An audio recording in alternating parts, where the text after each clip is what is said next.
Hallelujah hallelujah. ದೇವರ ಪರಿಶುದ್ಧ ನಾಮಕ್ಕೆ ಸ್ತೋತ್ರ ಉಂಟಾಗಲಿ. ಅವಕಾಶ ಕೊಟ್ಟಂತ ದೇವರಿಗೆ ದೇವಸ್ಥಾನಕ್ಕೆ ವಂದನೆ ಸಲ್ಲಿಸ್ತೇನೆ. ಸಂತೋಷವಿದ್ದೀರಾ? Hallelujah amen. ಕಳೆದ ವಾರ ದೇವರ ಒಂದು ಸೇವೆ ದೇವರಿಗೆ ಸ್ತೋತ್ರ ಮಾಡ್ತೇನೆ. ದೇವರು ಚೆನ್ನಾಗಿ ನಡೆಸ್ಕೊಟ್ರು. ದೇವರಿಗೆ ಸ್ತೋತ್ರ. ಒಂದು ವಾಕ್ಯವನ್ನು ಗಮನಿಸೋಣ. ಮತ್ತಾಯ ಶುರುವಾಗ್ತದೆ 7ನೇ ಅಧ್ಯಾಯ 14ನೇ ವಾಕ್ಯ.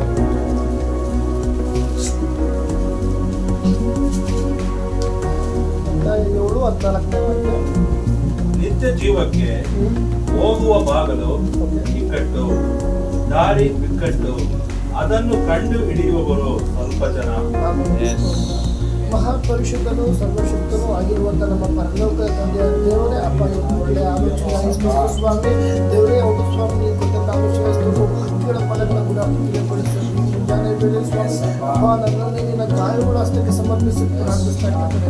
ಬಂದಿರೋದು ಒಂದೊಂದು ಹೃದಯದಲ್ಲಿ ಸ್ವಾಮಿ ಅಪ್ಪ ಹೌದು ಮನುಷ್ಯರು ಮುಖ ನೋಡುವ ಹೃದಯವನ್ನು ಪರಿಶೋಧನೆ ಮಾಡುವ ದೇವರು ನೀನಾಗಿದ್ದ ಈ ದಿನದ ಸ್ವಾಮಿ ಒಬ್ಬೊಬ್ಬರನ್ನು ಬಲಪಡಿಸಿ ವಾಕ್ಯವಾಗಿದೆ, ಒಬ್ಬೊಬ್ಬರನ್ನು ಬಲಪಡಿಸಿ ವಾಕ್ಯವಾಗಿ ಒಬ್ಬೊಬ್ಬರನ್ನು ಬಿಡುಗಡೆ ಮಾಡುವಂಥದ್ದು ಅಪ್ಪ. ಈ ವಾಕ್ಯ ಒಂದೊಂದು ಕುಟುಂಬಗಳಲ್ಲಿ ಒಬ್ಬೊಬ್ಬರ ಜೀವಿತದಲ್ಲಿ ಈ ದಿನ ಬಲವಾದ ಕಾರ್ಯ ನಡೆಸಲಿ ಎಂದು ನನ್ನನ್ನು ನಿನ್ನ ಗಾಯಗೊಳಿಸ್ತಕ್ಕೆ ಸಮರ್ಪಿಸಿ ಪ್ರಾರ್ಥಿಸ್ತೇನೆ. ಯೇಸುವಿನ ಮೊದಲು ನಾವು ಪರಿಸ್ಥಿತಿಯಲ್ಲಿ ಆಮೇಲೆ ಓದಿ. ನಿತ್ಯ ಜೀವಕ್ಕೆ ಹೋಗುವ ಬಾಗಿಲು ಇಕ್ಕಟ್ಟು, ದಾರಿ ಬಿಕ್ಕಟ್ಟು. ಇದನ್ನ ಒಂದು ಜೀವಕರವಾದ ನಿರೀಕ್ಷೆ ಎಷ್ಟು ಜನದಲ್ಲಿದೆ. ಅಲ್ಲಲ್ಲಿಯ ಈ ವಾಕ್ಯ ನಿತ್ಯ ಜೀವಕ್ಕೆ ಹೋಗುವ ಬಾಗಿಲು ಇಕ್ಕಟ್ಟು, ದಾರಿ ಬಿಕ್ಕಟ್ಟು, ಅದನ್ನು ಕಂಡು ಹಿಡಿಯುವವರು ಸ್ವಲ್ಪ ಜನ. ಎಷ್ಟು ಜನ ನಂಬ್ತೀರಾ? ಹೆಂಗಂದ್ರೆ ಫುಲ್ BMTC ಬಸ್ಸಲ್ಲಿ ಫುಲ್ ಬಿಟ್ಟು ಒಂದು ಬಾಳೆ ಮನೆ ಆ ಥರ ತುಂಬಿರ್ತದೆ ಜನ. ಆ ಕಡೆ ಬಾಟ್ಲಿಂದ ಈ ಕಡೆ ಬಾಟ್ಲಿ ಬಂದಂಗೆ ಆಗುತ್ತಾ? ಎಲ್ಲ ಒದ್ದಾಡ್ತಾ ಇರ್ತಾರೆ, ನುಕ್ಕೊಂಡು ಇಲ್ಬೋದು ಬಂದಂಗೆ ಆಗುತ್ತೆ. ಅದೇ ಪ್ರಕಾರ ಜೀವನ ನಿತ್ಯ ಅಲ್ಲೇನಿದೆ, ಆ ನಿತ್ಯ ಜೀವಕ್ಕೆ ಹೋಗುವ ಬಾಗಿಲು ಇಕ್ಕಟ್ಟು. ಒಂದು ದೇವರ ಸನ್ನಿಧಿ ಬಂದಾಗ ಬರುವಂತ ಕಷ್ಟಗಳು ಅದನ್ನೆಲ್ಲ ನಾವು ನಮ್ಮ ಜೀವಿತವನ್ನು ಪರಿಶೋಧನೆ ಮಾಡುವಾಗ ಬರುವಂತ ಕಷ್ಟಗಳು ಇಕ್ಕಟ್ಟಾಗಿರುತ್ತೆ. ಅದಕ್ಕೆ ಯೇಸು ಸ್ವಾಮಿ ಮೊದಲೇ ಹೇಳಿದ್ರು, ಈ ಲೋಕದ ಜೀವನ ಮಾಡಬೇಕಾದ್ರೆ ಕಷ್ಟಗಳು ಸಂಕಟ ಎಲ್ಲ ಉಂಟು, ಆದರೆ ಧೈರ್ಯ ಜೀವನ ಇಕ್ಕಟ್ಟು. ಅಲ್ಲಲ್ಲಿಯ ನಾಶಕ್ಕೆ ಹೋಗೋದು ವಿಶಾಲವಾಗಿರುತ್ತೆ. ಯೇಸು ಸ್ವಾಮಿನೇ ಬಿಟ್ಟಿಲ್ಲ, ಇವೆಲ್ಲವೂ ನನಗೆ ಕೊಡಲ್ಪಟ್ಟಿದೆ, ಎಲ್ಲ ನಾನೇನು ಕೊಡ್ತೀನಿ, ಒಂದೇ ಒಂದು ನಂಗೆ ಸಲೂಟ್ ನೋಡಿ ಸಾಕು ಅಂತ. ನೋ, ಇಕ್ಕಟ್ಟಾದ್ರೂ ಬರಲ್ಲ, ಕಷ್ಟ ಆದ್ರೂ ಬರಲ್ಲ, ಸಹಿಸಿಕೊಳ್ಳುವುದು ಭಾಗ್ಯ. ಅಲ್ಲಲ್ಲಿಯ ಅದಕ್ಕಾಗಿ ನಿತ್ಯ ಜೀವಕ್ಕೆ ಹೋಗುವ ಬಾಗಿಲು ತುಂಬಾ ಇಕ್ಕಟ್ಟು. ಈ ದಿನ ನಮ್ಮ ಜೀವಿತದಲ್ಲಿ ತುಂಬಾ ಇಕ್ಕಟ್ಟಿನ ಪರಿಸ್ಥಿತಿ ನಾವು ಹಾದು ಹೋಗ್ತಾ ಇರ್ಬೋದು. ಅಲ್ಲಲ್ಲಿಯ ಒಂದು ಕಷ್ಟಕರವಾದ ಪರಿಸ್ಥಿತಿ ನಾವು ಹಾದು ಹೋಗ್ತಾ ಇರ್ಬೋದು. ಅಲ್ಲಿ ನಾವು ದೇವರ ಸಲ ಸ್ತೋತ್ರ ಮಾಡೋಣ, ಯಾಕಂದ್ರೆ ದಾರಿ ಬಿಕ್ಕಟ್ಟು ಅದನ್ನು ಕಂಡು ಹಿಡಿಯೋರು ಸ್ವಲ್ಪ ಜನ. ಈ ದಿನ ಜೀವಕರವಾದ ನಿರೀಕ್ಷೆ ನಮಗ್ ಬಂದಿದೆ. ಜೀವಕರವಾದ ನಿತ್ಯ ಜೀವಕರದ ನಿರೀಕ್ಷೆ ನನ್ನ ಕುಟುಂಬದಲ್ಲಿದೆ. ಅಲ್ಲೆಲಿಯ ನಂಬೂರು ಒಂದ್ಸರಿ ಸ್ತೋತ್ರ ಮಾಡಿ. ಇದು ನಾವು ಯಾವ ಪರಿಸ್ಥಿತಿ ಬಂದಿದ್ದೀವಿ ಅನ್ನೋದು ಗೊತ್ತಿಲ್ಲ, ಆದ್ರೆ ದೇವರ ಸಲ ನಾವು ಬಂದಿರುವಾಗ ನಮ್ಮ ಜೀವಕರ ಜೀವಿತ ಒಂದು ಇಕ್ಕಟ್ಟ ಪರಿಸ್ಥಿತಿ ಇರ್ಬೋದು. ಅಲ್ಲೆಲಿಯ ನಮ್ಮ ಜೀವಿತ ಒಬ್ಬರು ಹೇಳಕ್ ಆಗದಿರುವಂತ ಪರಿಸ್ಥಿತಿ ಇರ್ಬೋದು, ಆದ್ರೆ ಅದರ ಮಧ್ಯದಲ್ಲಿ ಅದರ ನಡೆಸುತ್ತಿರುವುದು ತಂದೆ ದೇವರಾಗಿದ್ದಾನೆ. ಅದಕ್ಕಾಗಿ ನೀವು ದೇವರು ಸ್ತೋತ್ರ ಮಾಡ್ರಿ. ನಿತ್ಯ ಜೀವಕ್ಕೆ ಹೋಗುವ ಬಾಗಿಲು ಇಕ್ಕಟ್ಟು, ಆದ್ರೆ ದಾರಿ ಒಂದು ಫುಲ್ಲು ಇಕ್ಕಟ್ಟು ಮತ್ತೆ ಬಿಕ್ಕಟ್ಟು, ಅದನ್ನು ಕಂಡು ಹಿಡಿಯೋರು ಸ್ವಲ್ಪ ಜನ. ಕರೆಯಲ್ಪಟ್ಟವರು ಅನೇಕರಾದರೂ ಆರಿಸಲ್ಪಟ್ಟವರು ಕೆಲವರು ಮಾತ್ರ. ಈ ದಿನದಲ್ಲಿ ಏನಪ್ಪಾ ಅಂತ ವಾಕ್ಯವೇ ಉದಾಹರಣೆಗೆ ಒಂದು ಬೈಕ್ ಕಷ್ಟಪಟ್ಟು ಒಂದು ಹುಡುಗ ದುಡ್ದು ತಗೊಂಡು ಅದ್ರ ಬೆಲೆ ಏನು ಅಂತ ಗೊತ್ತಾಗುತ್ತೆ. ಏನೋ ಅಪ್ಪ ಅಮ್ಮ ಕೊಡಿಸ್ಬಿಟ್ರೆ ಅವನು ಆವಾಗ ಅದನ್ನ ಕೇರ್ಫುಲ್ ನೋಡ್ಕೊತಾನೆ. ನೋಡಿದ್ರೆ ರೋಡಲ್ಲಿ ಹೋಗ್ಬೇಕು ವೀಲಿಂಗ್ ಎಲ್ಲ ಮಾಡ್ಕೊಂಡು ಹೋಗ್ತಾರೆ. ನಾನು ಅವ್ರಿಗೆಲ್ಲ ಬೈತಾ ಇರ್ತೀನಿ, ವೀಲ್ ಬಿಚ್ಕೊಂಡ್ಬಿಡಕ್ಕಪ್ಪ ಹಂಗೆ ಅಂತ. ಆ ಥರ ವೀಲಿಂಗ್ ಮಾಡ್ಕೊಂಡೆಲ್ಲ ಹೋಗ್ತಾ ಇರ್ತಾರೆ. ಯಾಕಂದ್ರೆ ಅದ್ರ ಬೆಲೆ ಏನು ಅಂತ ಗೊತ್ತಿರೋ ಅವ್ರು ವೀಲಿಂಗ್ ಮಾಡಲ್ಲ. ಕಷ್ಟಪಟ್ಟು ದುಡಿದು ತಗೊಂಡ್ರೆ ವೀಲಿಂಗ್ ಎಲ್ಲ ಮಾಡಿ ಹೆಂಗೆ ಒಕ್ಕೊಕ್ಕರು ಗಾಡಿ ಓಡಿಸಲ್ಲ. ಅದ್ರ ಬೆಲೆ ಏನು ಅಂತ ಗೊತ್ತಿದ್ರೆ ಮಾತ್ರ ಅದನ್ನ ಸೇಫ್ ಆಗಿ ನೋಡ್ಕೊತಾರೆ. ಅದೇ ಪ್ರಕಾರ ನಮ್ಮನ್ನ ದೇವರು ನಮ್ಮ ಬೆಲೆ ಎದ್ದದ್ದು ದೇವ್ರಿಗೆ ಗೊತ್ತಿದೆ. ನಾವು ಅದಕ್ಕಾಗಿ ನಮಗೋಸ್ಕರ ತಂದೆ ದೇವರು ಮನುಷ್ಯನಾಗಿ ಬಂದು ಸ್ವಾಮಿ ತನ್ನ ಜೀವನ ಕೊಟ್ಟು ನಮ್ಮನ್ನ ಆರಿಸ್ಕೊಂಡಿದ್ದಾರೆ. ಅಂದ್ರೆ ಈ ದಿನ ದೇವರ ದೃಷ್ಟಿಯಲ್ಲಿ ನಾವು ಎಂತ ಒಂದು ಬೆಲೆ ಉಳ್ಳ ಮಾನ್ಯವಾದಂತ ವ್ಯಕ್ತಿಗಳಾಗಿದ್ದೇವೆ. ಆದ್ರೆ ಈ ದಿನ ಅದೇ ಪ್ರಕಾರ ನಾವು ದೇವರು ಕೊಡುವಂತ ಹೋಗಿರುವ ದೇವ್ರು ಕೊಡುವಂತ ಪ್ರೀತಿ, ದೇವ್ರು ಕೊಡ್ಬೇಕಾದಂತ ಮನಸ್ಸು ನಾವು ಕೊಟ್ಟಿದ್ದೀವ. ಅದಕ್ಕಾಗಿ ಈ ಲೋಕದ ಜೀವನ ಒಳಗೆ ಇಕ್ಕಟ್ಟು, ನಿತ್ಯ ಜೀವಕ್ಕೆ ಹೋಗುವಂತ ಮಾರ್ಗ ಇಕ್ಕಟ್ಟು ಬಿಕ್ಕಟ್ಟು ಅದನ್ನು ಕಂಡು ಹಿಡಿಯೋದು ಸ್ವಲ್ಪ ಜನ. ಆದ್ರೆ ಅದ್ರ ಮಧ್ಯದಲ್ಲಿ ನಾವೊಂದು ಗುಂಪಲ್ಲಿ ನಾನಿರುವುದಾದ್ರೆ ನಾವು ಸ್ತೋತ್ರ ಮಾಡೋಣ. ಹಲ್ಲೆಲೂಯಾ. ಎಷ್ಟೋ ಜನಕ್ಕೆ ನಿತ್ಯ ಜೀವದ ಮಾರ್ಗ ಗೊತ್ತೇ ಇಲ್ಲ, ಗೊತ್ತಿದ್ರು ಇಷ್ಟ ಪ್ರಕಾರ ಜೀವನ ಮಾಡ್ತಾ ಇದ್ದಾರೆ. ಕೆಲವರು ಇಲ್ಲಿ ಬರ್ತಾರೆ, ಸಭೆಯನ್ನು ಆರಂಭಿಸ್ತಾರೆ, ಇನ್ನೊಬ್ರು ಸಭೆ ಲೋಕದ ಪ್ರಕಾರ ಹೋಗಿ ಎಣ್ಣೆ ಹೊಡೆದು ಎಲ್ಲ ಕೆಟ್ಟ ಕೆಟ್ಟ ಕಾರ್ಯಗಳು ಮಾಡ್ತಾರೆ. ದೇವ್ರ ವಿರುದ್ಧವಾಗಿ ಕಾರ್ಯ ಮಾಡ್ತಾರೆ. ದೇವ್ರ ಒಂದು ಎರಡು ನಾಲ್ಗೆ ಹತ್ರ ನಡೆದುಕೊಂಡು ಜನಗಳು ಸಹ ಇದ್ದಾರೆ. ಆದ್ರೆ ನಾವು ಸ್ತೋತ್ರ ಮಾಡೋಣ. ಯಾಕಂದ್ರೆ ನಮ್ಗೆ ದೇವ್ರು ನಿತ್ಯ ಜೀವ ಕೊಟ್ಟಿದ್ದಾರೆ, ನಿತ್ಯ ಜೀವದ ಮಾರ್ಗವನ್ನು ತಿಳಿಯಪಡಿಸಿದ್ದಾರೆ. ಆ ಮಾರ್ಗದಲ್ಲಿ ನಮ್ಮನ್ನ ಕರೆದು ನಡೆಸಿದ್ದಾರೆ, ನಮ್ಮನ್ನ ಕೈ ಹಿಡಿದು ನಡೆಸಿದ್ದಾರಲ್ವಾ. ಹಲ್ಲೆಲೂಯಾ. ಎಲ್ಲರೂ ತೂಚಿ ತಲೆದಂತ ಪರಿಸಿದ್ದಾರೆ, ನಮ್ಮನ್ನ ನಾನೇ ನಿನ್ನ ದೇವರ ಕರೆದು ನಡೆಸಿದಾರಲ್ವಾ. ಹೌದಲ್ವಾ. ನಾವು ಬಿದ್ದೋಗೋ ಸಂದರ್ಭದಲ್ಲಿ ರೋಗದಲ್ಲಿರುವಾಗ ವೈದ್ಯರ ಕೈಲಿ ಆಗ್ತಿರೋಂಥ ಪರಿಸ್ಥಿತಿಯಲ್ಲಿ ಅಂತ ಸಂದರ್ಭದಲ್ಲೂ ನನ್ನ ತಂದೆ ದೇವ್ರು ನಮ್ಮನ್ನ ನಡೆಸಿಲ್ವಾ. ಹಲ್ಲೆಲೂಯಾ. ಹಲ್ಲೆಲೂಯಾ. ಇನ್ನೂ ಒಂದು ವಾಕ್ಯನ ನೋಡೋಣ.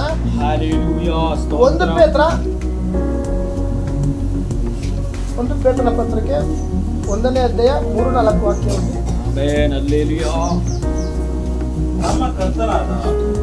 ನಮ್ಮ ಕರ್ತನಾದ ಯೇಸು ಕ್ರಿಸ್ತನ ತಂದೆಯು ದೇವರು ಆಗಿರುವಾತನಿಗೆ ಸ್ತೋತ್ರವಾಗಲಿ. ಆಮೆನ್. ಸ್ತೋತ್ರವಾಗಲಿ. ಆತನು ಯೇಸು ಕ್ರಿಸ್ತನನ್ನು ಸತ್ತವರೊಳಗಿಂದ ಎಬ್ಬಿಸಿದರಲ್ಲಿ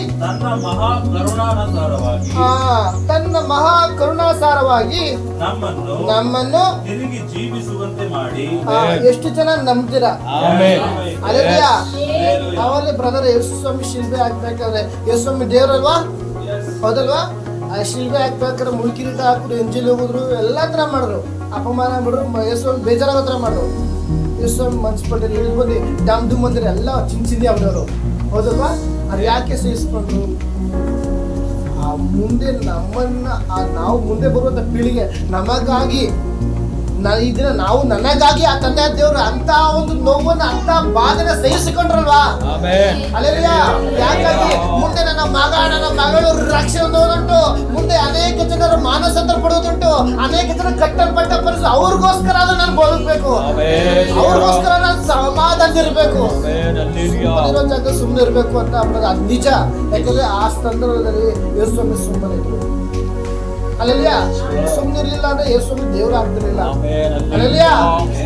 ಅದಕ್ಕಾಗಿ ಸತ್ತವರೊಳಗೆ ಎಬ್ಬಿಸಿದ ಆತನ ಮಹಾ ಕರುಣಾಸಾರವಾಗಿ ನಮ್ಮನ್ನು ತಿರುಗಿ ಜೀವಿಸುವಂತೆ ನಾವು ಒಂದು ಕಾಲದಲ್ಲಿ ಇಷ್ಟ ಪ್ರಕಾರ ಜೀವನ ಮಾಡ್ತಿದ್ದೋ. ಹಲ್ಲೆಲೂಯಾ. ದೇವ್ರು ಯಾರಂತ ಗೊತ್ತಿಲ್ಲ ನಾವು ಹೆಂಗೆಂಗೋ ಜೀವನ ಮಾಡ್ತಿದ್ದೋ. ಆದ್ರೆ ತಂದೆ ದೇವ್ರು ನಿಜವಾದ ಯಾರು ಅಂತ ತಿಳ್ಕೊಳ್ಳೋ ದೇವ್ರು ಕೃಪೆ ಕೊಟ್ಟರು. ಹಲ್ಲೆಲೂಯಾ. ಒಂದು ತಿಪ್ಪೆಯಲ್ಲಿದ್ದಂತ ನಮ್ಮನ್ನ ಯಾವ ಅನೀತಿಯಲ್ಲಿ ಇದ್ದಂತ ನಮ್ಮನ್ನ ತಿರುಗಿ ಜೀವಿಸುವಂತ ದೇವರು ಒಂದು ಜೀವ ನಮಗೆ ಕೊಟ್ಟಿದ್ದಾರೆ. ಅದರಿಂದ ಹಿಂದೆ ಮುಂದೆ ಒಂದು ಜೀವಕರವಾದ ನಿರೀಕ್ಷೆ ನಮಗಿದೆ ಈ ದಿನದಲ್ಲಿ. ಹಲ್ಲೆಲೂಯಾ. ತಿರುಗಿ ಜೀವಿಸುವಂತೆ ಮಾಡಿ ಓದಿರುವುದಾ? ತಿರುಗಿ ಜೀವಿಸುವಂತೆ ಮಾಡಿ ಜೀವಕರವಾದ ಇಲ್ಲಿದೆ ಪಾಯಿಂಟ್. ಜೀವಕರವಾದ ನಿರೀಕ್ಷೆಯನ್ನು ಎಷ್ಟು ಜನಕ್ಕಿದೆ? ಹಲ್ಲೆಲೂಯಾ. ಜೀವಕರವಾದ ನಿರೀಕ್ಷೆ ನಮ್ಮಲ್ಲಿ ಹುಟ್ಟಿಸಿ. ನಮ್ಮಲ್ಲಿ ಜೀವಕರವಾದ ನಿರೀಕ್ಷೆ ಹುಟ್ಟಿಸುವುದಲ್ಲ, ಮುಂದೆ ಒಂದು 3 ಪಾಯಿಂಟ್ಗಳು ಓದಿ ಬಿಡ್ದ. ನಮ್ಮನ್ನು 1 ನಿಮಿಷ ಲಯ ಅಂದ್ರೆ ಏನು? ಒಂದು ನಾಶ. ಈ ಒಂದು ದಿನದಲ್ಲಿ ನೋಡ್ಬೇಕು, ಶತ್ರು ಅದನ್ನು ನಾಶ ಪಡಿಸ್ಬೇಕು ಅಂತ ಎಷ್ಟೋ ಕುತಂತ್ರ ನಡೆಸ್ತಾ ಇರ್ತಾನೆ. ಹಲ್ಲೆಲೂಯಾ. ನಮ್ಮನ್ನು ಜೀವಕರವಾದ ನಿರೀಕ್ಷೆ ನಮ್ಮಲ್ಲಿ ಕೊಟ್ಟು ಶತ್ರುವ ನಮ್ಮನ್ನ ಬೀಳಿಸ್ಬೇಕು, ನಮ್ಮನ್ನ ಸಾಯಿಸ್ಬೇಕು, ನಾಶ ಮಾಡಬೇಕು, ಈ ಊರಿಂದ ಎತ್ತಗಡೆ ಮಾಡಬೇಕು. ಶತ್ರುವಾದ ಅಂತ ಕುತಂತ್ರದಲ್ಲಿ ನಮ್ಮನ್ನ ಬಿಡುಗಡೆ ಮಾಡಿದ್ದಾರೆ. ಯಾಕಾಗಿ? ನಮ್ಮ ಮೇಲೆ ಒಂದು ಜೀವಕರವಾದ ನಿರೀಕ್ಷೆ. ಅಲ್ಲಿ ನೋಡಿ, ಲಯ, ಕಳಂಕ, ನಿಧಾನ ನೋಡಿ, ಕ್ಷಯಗಳಿಲ್ಲದ. ಲಯ ಇಲ್ಲ. ಲಯ ಅಂದ್ರೆ ಏನು? ನಾಶ ಇದ್ರೆ ನಮ್ಮ ಜೀವಿತದ ಇಲ್ಲ. ನಾಶ ಬರುವುದಾದ್ರೆ ಶತ್ರುನ ಗದರಿಸ್ರಿ, ಆತ ನಮ್ಮನ್ನ ಬಿಟ್ಟು ಓಡಿ ಹೋಗೋನು. ಹಲ್ಲೆಲೂಯಾ. ಹಲ್ಲೆಲೂಯಾ. ದಾವೀದನು ಹೆಂಗಿದ್ದ? ಹೌದಲ್ಲ, ಅರಣ್ಯದಲ್ಲಿ ಏನ್ ಮಾಡ್ದ, ಕುರಿಗಳು ಮೇಯಿಸಿದವನ ಒಂದು ರಾಜನಾಗಿ ಇಸ್ರೇಲ್ ದೇಶ ಅರಸನಾಗಿ ದೇವ್ರು ಮಾರ್ಪಡಿಸಿದ್ರು.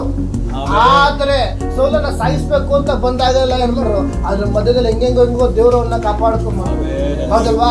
ಈಗಿನ ಶತ್ರುವಾದವನು ಯಾವುದೋ ರೂಪದಲ್ಲಿರ್ಬೋದು, ನಮ್ಮನ್ನ ನಾಶ ಪಡಿಸ್ಬೇಕು ಅಂತ ಕಾಯ್ದಿರ್ಬೋದು. ಈ ದಿನ ಹೇಳಿ, ನನಗೆ ಲಯ ಇಲ್ಲ, ನಾಶ ಇಲ್ಲ, ಜೀವಕರವಾದ ನಿರೀಕ್ಷೆ ನನ್ನಲ್ಲಿರುವುದು. ಯಾವುದು ಜೀವಕರವಾದ ನಿರೀಕ್ಷೆ?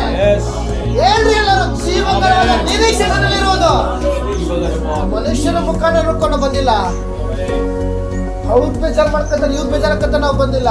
ಯಾಕಂದ್ರೆ ನಮ್ಮನ್ನ ತಿಪ್ಪೇಲಿದ್ದಂತ ನಮ್ಮನ್ನ ಎಲ್ಲರೂ ಕೈ ಬಿಟ್ಟಂತ ಪರಿಸ್ಥಿತಿಯಲ್ಲಿ ತಾಯಿಯ ಗರ್ಭದಲ್ಲಿರುವಾಗಲೇ ನಮ್ಮನ್ನ ಆರಿಸಿಕೊಂಡ ದೇವರು ಮಾಡಿದ ಉಪಕಾರ ನೆನೆಸುವುದಾದ್ರೆ ದೇವರು ಎಷ್ಟು ಸ್ತೋತ್ರ ಸಲ್ಲಿಸುವ ಅಸಾಧ್ಯ.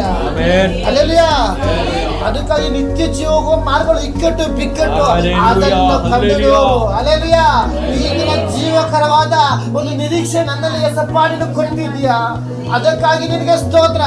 ಎಲ್ಲರೂ ಆತರ ಮಾಡಿ ಉಪಕಾರ ನೆನೆಸುವುದಾದ್ರೆ ಎಷ್ಟು ಸ್ತೋತ್ರ ಸಲ್ಲಿಸುವ ಅದು ಅಸಾಧ್ಯ, ಹೌದಲ್ವಾ. ಆತರ ಮಾಡಿ ಉಪಕಾರ ನಾವು ನೆನೆಸುವುದಾದ್ರೆ ನಾವು ಎಷ್ಟು ದಿನ ಎಲ್ಲ ಸ್ತೋತ್ರ ಮಾಡೋದು ಅಸಾಧ್ಯ. ಅಲ್ಲೆಲ್ಲಾ ಅದಕ್ಕಾಗಿ ಒಂದು ನಾಶ ನಮ್ಗೆ ಇಲ್ಲ ಈ ದಿನ. ಯಾಕಾಗಿ ಜೀವಕರದ ನಿರೀಕ್ಷೆ ನನ್ನಲ್ಲಿದೆ. ಅಲ್ಲೆಲ್ಲಾ ನೆಕ್ಸ್ಟ್ ಕಳಂಕ. ಆ ಕಳಂಕ ನಮ್ಮನ್ನ ಕೆಟ್ಟ ಕೆಟ್ಟ ಹೆಸರು ಬರ್ಸಿ, ನಮ್ಮನ್ನ ಒಂದು ಕೆಟ್ಟ ಹೆಸರು ಬರ್ಸಿ, ಅಪಮಾನ ಪಡಿಸಿ ಒಂದು ತಲೆ ತಗ್ಗಿಸ್ಬೇಕು ಅಂತ ಶತ್ರುವಾದವರು ಕಾಯ್ಬೋದು. ಅಲ್ಲೆಲ್ಲಾ ಯೋಸೇಫರ ಜೀವನ ನೋಡ್ಬೋದು, ಒಡ ಹುಟ್ಟಿದವರೆಲ್ಲ ದೂರ ಹಾಕಿದ್ರು, ಆದ್ರೆ ಮುಂದೊಂದ್ ದಿನ ಒಂದು ಪ್ರಧಾನ ಮಂತ್ರಿಯಾಗಿ ದೇವರನ್ನ ಮಾರ್ಪಡಿಸಿದ್ರು. ಈಗ ನಮ್ಮನ್ನ ಕೆಟ್ಟ ಹೆಸರು ಮಾಡಿ ಇಲ್ಲಿ ತಲೆ ತಗ್ಗಿಸಿ, ಎಲ್ಲರ ತಲೆ ತಗ್ಗಿಸಿ ದೂರ ದೇವ್ರನ್ನ ದೂರ ಆಗಿ ದೇವರೇ ಬೇಡ ಅಂತ ಹೋಗ್ಬೇಕು ಅಂತ ಶತ್ರು ಅದನ್ನ ಮಾಡಿರುವಾಗ ನಮಗೆ ಒಂದು ಜೀವಕರವಾದ ನಿರೀಕ್ಷೆ ದೇವರು ನಮ್ಗೆ ಕೊಟ್ಟಿದ್ದಾರೆ.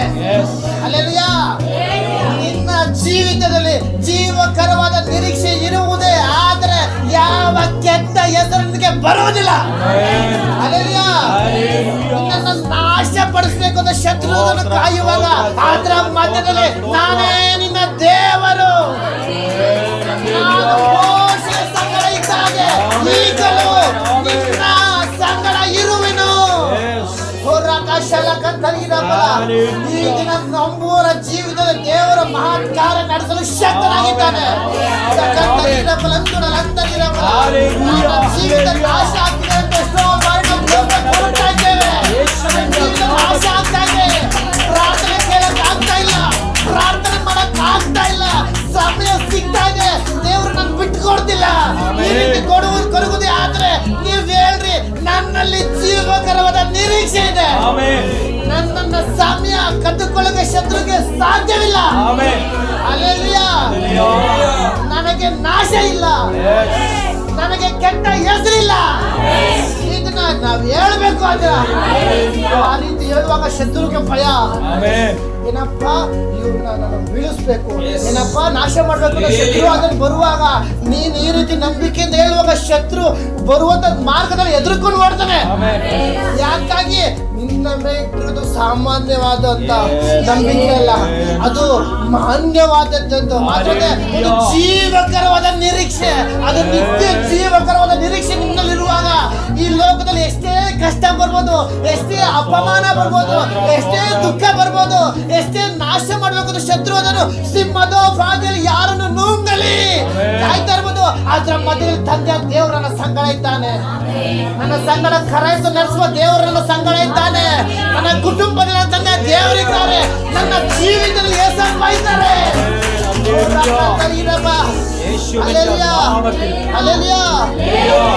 ಮುಂದೆ ಓದಿ. ಲಯ ಲಯ ಇದನ್ನ ನಾವು ನಂಬಿಕೆಯಿಂದ ನನ್ನ ಜೀವಿತದಲ್ಲಿ ಲಯ ಇಲ್ಲ, ನಾಶನ ನನ್ನ ಜೀವಿತದಲ್ಲಿ ಇಲ್ಲ, ನನ್ನ ಕುಟುಂಬಕ್ಕೆ ನಾಶನ ಇಲ್ಲ.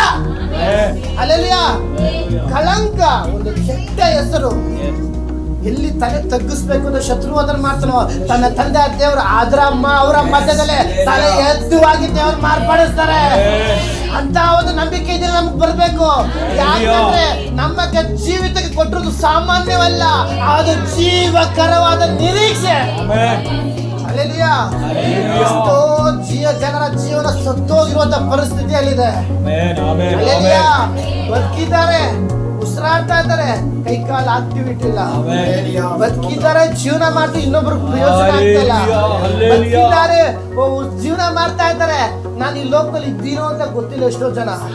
ನಮಗಾದ್ರೂ ದೇವ್ರ ಕುಟುಂಬ ಕೊಟ್ಟಿದ್ದಾರಲ್ವಾ, ನಮಗಾದ್ರೂ ಮಕ್ಕಳು ಕೊಟ್ಟಿದ್ದಾರಲ್ವಾ, ನಮಗಾದ್ರೂ ಕೆಲಸ ಮಾಡೋ ಶಕ್ತಿ ಕೊಟ್ಟಿದ್ದಾರಲ್ವಾ, ನಮಗಾದ್ರೂ ಆರಾಧಿಸಲು ಸಮಯ ಕೊಟ್ಟಿದ್ದಾರಲ್ವಾ, ನಮಗಾದ್ರೂ ಹೃದಯದಿಂದ ದೇವರನ್ನು ಪ್ರಾರ್ಥಿಸಲು ಒಂದು ಶುದ್ಧ ಹೃದಯ ನಮಗೆ ಕೊಟ್ಟಿದ್ದಾರಲ್ವಾ. ಈ ದಿನ ಆ ಜೀವಕರವಾದ ನಿರೀಕ್ಷೆ ನನ್ನಲ್ಲಿ ಇರುವುದೇ ಆದ್ರೆ ಶತ್ರು ನನ್ನ ಜೀವಿತದಲ್ಲಿ ಬರಕ್ಕೆ ಸಾಧ್ಯ ಇಲ್ಲ. ಶತ್ರು ನನ್ನ ಕುಟುಂಬದಲ್ಲಿ ಬರಕ್ಕೆ ಸಾಧ್ಯ ಇಲ್ಲ. ಶತ್ರು ನನ್ನ ಮನಸ್ಸಿಗೆ ಬರಕ್ಕೆ ಸಾಧ್ಯ ಇಲ್ಲ. ಶತ್ರು ನನ್ನ ಆತ್ಮಿಕ ಜೀವಿತಕ್ಕೆ ಬರಲು ಸಾಧ್ಯ ಇಲ್ಲ. ಇರಬಲ ಈಗ ನಾವು ನಂಬಿಕೆಯಿಂದ ಹೇಳೋಣ, ಏ ಶತ್ರುವೆ ನಿನಗೆ ಜಾಗ ಇಲ್ಲ. ಯಾಕಂತ ಇರಬಲ ನಿತ್ಯ ಜೀವ ನನ್ನಲ್ಲಿದೆ, ಜೀವಕರವಾದ ನಿರೀಕ್ಷೆ ನನ್ನಲ್ಲಿದೆ. ನಾವು ನಂಬಿಕೆಯಿಂದ ಹೇಳೋಣ, ನನ್ನ ಕುಟುಂಬ ಜೀವಕರವಾದ ನಿರೀಕ್ಷೆಯಲ್ಲಿದೆ. ನಾನು ದೇವರಿಂದ ಆರಿಸಲ್ಪಟ್ಟವನು, ದೇವರನ್ನ ಕರೆಯಲ್ಪಟ್ಟವನು. ನಮ್ಮನ್ನ ದೇವರು ಕರೆದಿದ್ದಾರೆ ಅಂದ್ರೆ ಏನೋ ಒಂದು ದರ್ಶನ ಇದೆ, ಏನೋ ಒಂದು ಪದ್ಧತಿ ಇದೆ, ದೇವರ ಆಲೋಚನೆಗಳು ಅನೇಕವಿದೆ. ಹಲ್ಲೆಲೂಯಾ. ನಾನು ನಿನ್ನನ್ನು ಆರಿಸಿಕೊಂಡಿದ್ದು ಅದು ಅಹಿತದ ಆಲೋಚನೆಗಳಲ್ಲ, ಹಿತದ ಆಲೋಚನೆಗಳಾಗಿದೆ. ಓ ಗ್ಲೋರಿ ಟು ಜೀಸಸ್. ಈ ದಿನ ನನ್ನ ಕುಟುಂಬದ ಮೇಲೆ ದೇವರ ಹಿತದ ಆಲೋಚನೆ ಎಷ್ಟೋ ಮಹಿಮೆ ಉಳ್ಳದ್ದು. ನನ್ನ ಆತ್ಮಿಕ ಜೀವನ ನಾನು ನೋಡುವುದೇ ಆದರೆ ನಾನು ನೆನೆಸಿದ್ರೆ ಆತ್ಮಿಕ ಜೀವನ ಯಾವಾಗೋ ಬಿದ್ದೋಗುತ್ತೆ. ಆದ್ರೆ ದೇವರು ನನ್ನ ಸಂಗಡ ಇರುವಾಗ ಅದು ಅಹಿತ ಬಂದ್ರು ಸಹ ಹಿತದ ಆಲೋಚನೆಯಾಗಿ ನನ್ನನ್ನು ಆತ್ಮಿಕ ದೇವರು ನಡೆಸ್ತಾ ಇದ್ದಾರೆ. Hallelujah, hallelujah. ಅದರಿಂದ ಈ ಒಂದು ಜೀವಕರವಾದ ನಿರೀಕ್ಷೆ ಒಬ್ಬೊಬ್ಬರಲ್ಲಿ ಇದ್ರೆ ಹೆಚ್ಚಾಗಬೇಕು. ಈ ಒಂದು ಅಂತ್ಯ ದಿನದಲ್ಲಿ ಕಷ್ಟಗಳು ಬರ್ತಾ ಇದೆ, ಹೋರಾಟಗಳು ಬರ್ತಾ ಇದೆ, ಬಿಟ್ಟೋಗೋ ಪರಿಸ್ಥಿತಿ ಬರ್ತಾ ಇದೆ, ಸಭೆ ಬಿಟ್ಟೋಗೋ ಪರಿಸ್ಥಿತಿ ಬರ್ಬೋದು, ದೇವ್ರು ಬಿಟ್ಟೋಗೋ ಪರಿಸ್ಥಿತಿ ಬರ್ಬೋದು. ಆದ್ರೆ ನಾವು ಬಲವಾಗಿ ನಿಲ್ಲೋಣ. ಯಾಕಂದ್ರೆ ನನ್ನಲ್ಲಿ, ನನ್ನ ಕುಟುಂಬದಲ್ಲಿ, ನನ್ನ ಮಕ್ಕಳಲ್ಲಿ, ಮೊಮ್ಮಕ್ಕಳಲ್ಲಿ ಪ್ರತಿಯೊಬ್ಬರಲ್ಲೂ ಒಂದು ಜೀವಕರವಾದ ನಿರೀಕ್ಷೆ ದೇವರಿದ್ದಾರೆ. ಹಲ್ಲೆಲೂಯಾ. ಆ ಜೀವಕರದ ನಿರೀಕ್ಷೆ ಇಟ್ಟಿರುವುದೇ ಆದ್ರೆ ನಿನ್ನ ಮಾತ್ರವಲ್ಲ, ನಿನ್ನ ಮಕ್ಕಳು ಮಾತ್ರವಲ್ಲ, ಮೊಮ್ಮಕ್ಕಳು ಮಾತ್ರವಲ್ಲ, ಶತ್ರು ಮುಟ್ಟಲು ಸಾಧ್ಯ ಇಲ್ಲ. ಹಲ್ಲೆಲೂಯಾ. ಯಾಕಾಗಿ ಲಯ, ಕಳಂಕ, ಕ್ಷಯಗಳಿಲ್ಲದೆ. ಇದನ್ನ ಒಂದು ಕ್ಷಯ, ಒಂದು ರೋಗ ಬಿದ್ದಿ, ರೋಗದಲ್ಲಿ ನೀನು ನಾಶವಾಗಬೇಕು, ಶತ್ರು ಕಾಯ್ಬೋದು. ಅದಕ್ಕಾಗಿ ಕ್ಷಯಗಳಿಲ್ಲದೆ. ಆ ವಾಕ್ಯ ನೋಡುವುದಾದ್ರೆ ಕ್ಷಯಗಳಿಲ್ಲದ ಆ ವಾಕ್ಯ ಎಷ್ಟು ಅರ್ಥಪೂರ್ಣವಾಗಿದೆ ಅದಲ್ವಾ. ಲಯ, ಕಳಂಕ, ಕ್ಷಯಗಳಿಲ್ಲದ ಬಾಧ್ಯತೆಯನ್ನು ಎದುರು ನೋಡುವವರಾಗಿ. Hallelujah, hallelujah. ನಂಬಿಕೆಯಿಂದ ಹೇಳೋಣ, ನನ್ನ ಜೀವಿತಕ್ಕೆ ಇದನ್ನ ಲಯ ಇಲ್ಲ, ನಾಶನ ಇಲ್ಲ, ಕಳಂಕ, ನನ್ನ ಜೀವಿತದಲ್ಲಿ ಒಂದು ಕಳಂಕ ಇಲ್ಲ ಅಂತ ನಾವು ನಂಬಿಕೆಯಿಂದ ಹೇಳೋಣ. ಶತ್ರುವಾದವನು ಕೆಟ್ಟ ಹೆಸರು, ನಂಬಿದವರೇ ನಮ್ಮನ್ನ ಕೆಟ್ಟದಾಗಿ ಮಾತಾಡುವೆ, ನಂಬಿದವರೇ ನಮ್ಮನ್ನ ದೂರ ತಳ್ಳಿ, ನಾವು ತುಂಬಾ ಪ್ರೀತಿಸೋರೆ ನಮ್ಮನ್ನ ನಿಂದಿಸ್ಬಿಟ್ರು ಅಂತ ನಮ್ಮ ಜೀವಿತ ಕೆಟ್ಟೋಯ್ತು ಅಂತ ನಾವು ಅನ್ಕೊಂಡ್ರೆ ಅದು ಕೆಟ್ಟೋಗುತ್ತೆ. ದೇವ್ರ ವಾಕ್ಯ ಅಂತೆ, ನೀನು ಕಂಗೆಟ್ರೆ ನಾನೇನೋ ಕಂಗೆಡಿಸುವೇನೋ. ಹಲ್ಲೆಲೂಯಾ. ನನ್ನ ತಂದೆ ದೇವರೇ ನನ್ನ ಸಂಗಡ ಇದ್ದಾರೆ. ನನ್ನಲ್ಲೊಂದು ಜೀವಕರದ ನಿರೀಕ್ಷೆ ನನ್ನಲ್ಲಿದ್ದೆ.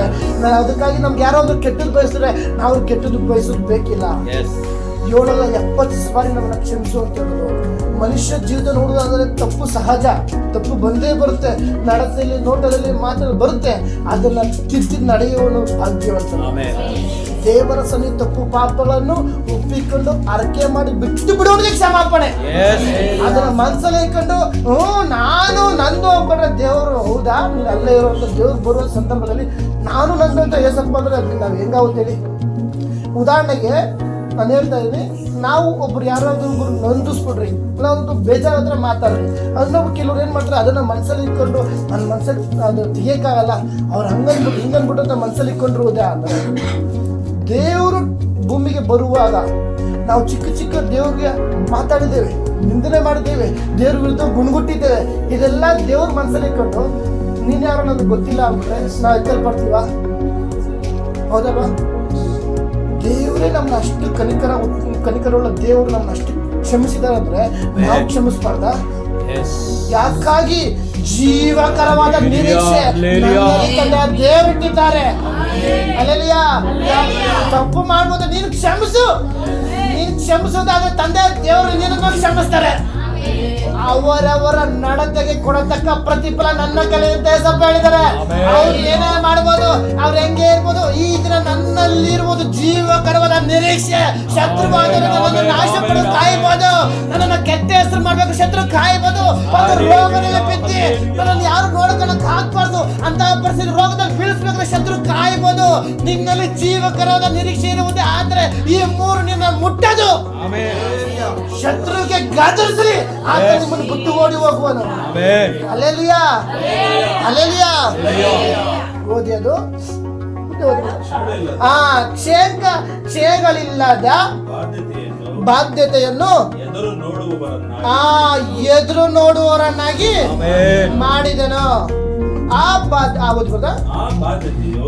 ಬಾಧ್ಯತೆಯು ಒಂದು ನಿಮಿಷ, ಆ ಬಾಧ್ಯತೆ ಯಾವುದು? ಆ ಬಾಧ್ಯತೆ ಜೀವಕರವಾದ ನಿರೀಕ್ಷೆ ಬಾಧ್ಯತೆ. ಎಷ್ಟೋ ಜನಗಳಿಗೆ ಪರಲೋಕ ಅಂದ್ರೆ ಗೊತ್ತಿಲ್ಲ, ಎಷ್ಟೋ ಜನಗಳಿಗೆ ಸಮಾಧಾನ ಅನ್ನೋದಿಲ್ಲ.